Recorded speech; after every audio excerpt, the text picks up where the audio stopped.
The spliceosome cuts at specific splice sites and glues the RNA together. Mis-splicing occurs when the spliceosome can't recognize or use the splice sites. GENEie uses NIF to assess the impact of a variant to all windows spanning the extended splice site, working on simple laws of fundamental logic.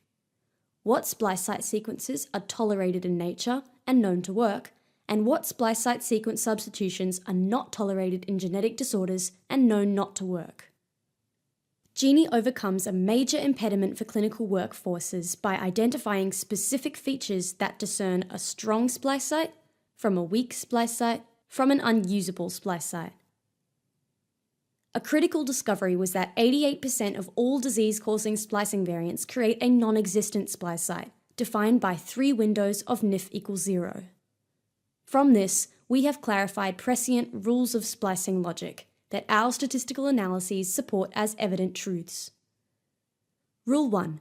Common splice sites are strong and work efficiently because evolution has honed these popular sequences for optimal spliceosome binding and use. Rule 2.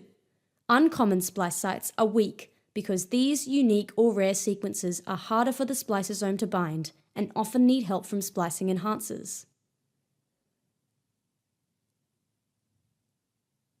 Rule 3.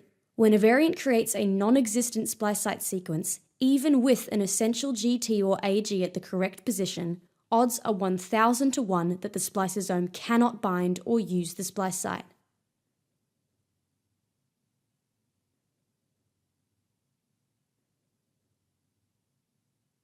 Rule 4. Substitution of a common for unique or very rare splice site increases mis-splicing risk, as necessary enhancers may not be present. Rule 5. Substitution of a common splice site for a similarly common or more common splice site gives odds of 1,000 to 1 that normal splicing will be maintained. Variants that disrupt splicing are called splice-altering.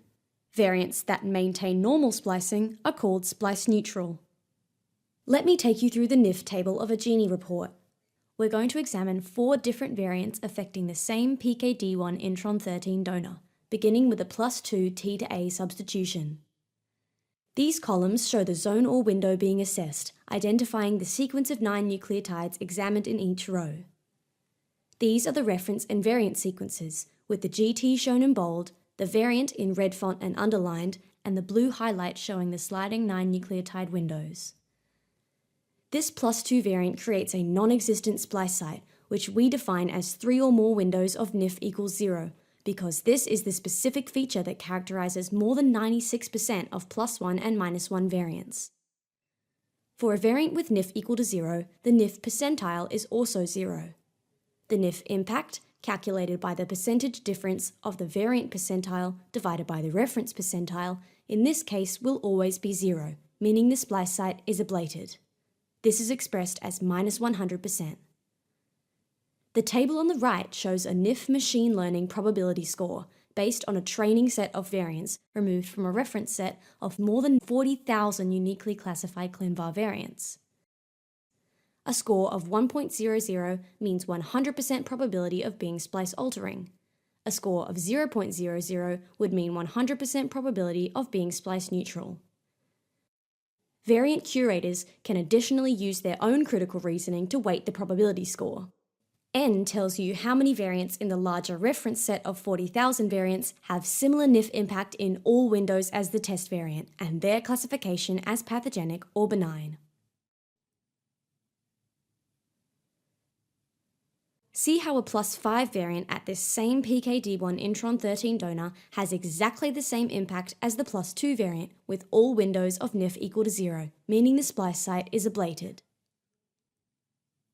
Now let's look at a +4 variant at this same PKD1 intron 13 donor that drastically weakens but does not ablate the donor.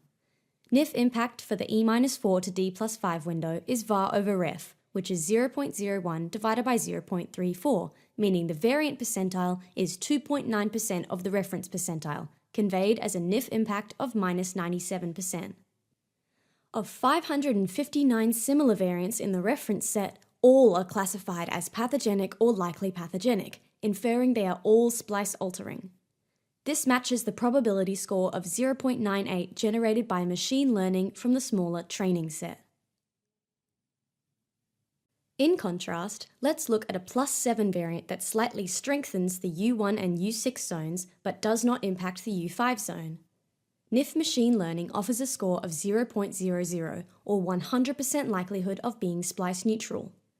This probability score is supported by 157 similar variants in the reference set, of which 100% are benign or likely benign.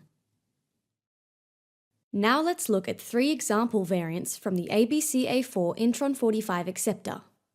You'll notice the acceptor NIF table has only 3 windows rather than 4 for the donor, but otherwise everything else is the same. This -1 essential splice-site variant creates 3 windows of NIF equals 0, ablating the splice-site. You can see that this -3 variant at the same ABCA4 intron 45 acceptor nearly ablates it, giving rise to a similar high probability of being splice-altering. In comparison, this -4 variant at the same ABCA4 intron 45 acceptor substitutes a pyrimidine, a C or T, for a purine, an A or G, in the polypyrimidine tract. However, GENEie NIF scores tell us that this particular variant sequence is common and occurs at hundreds of natural acceptors. Therefore, it is likely to work, reflected by a 95% probability of being splice neutral.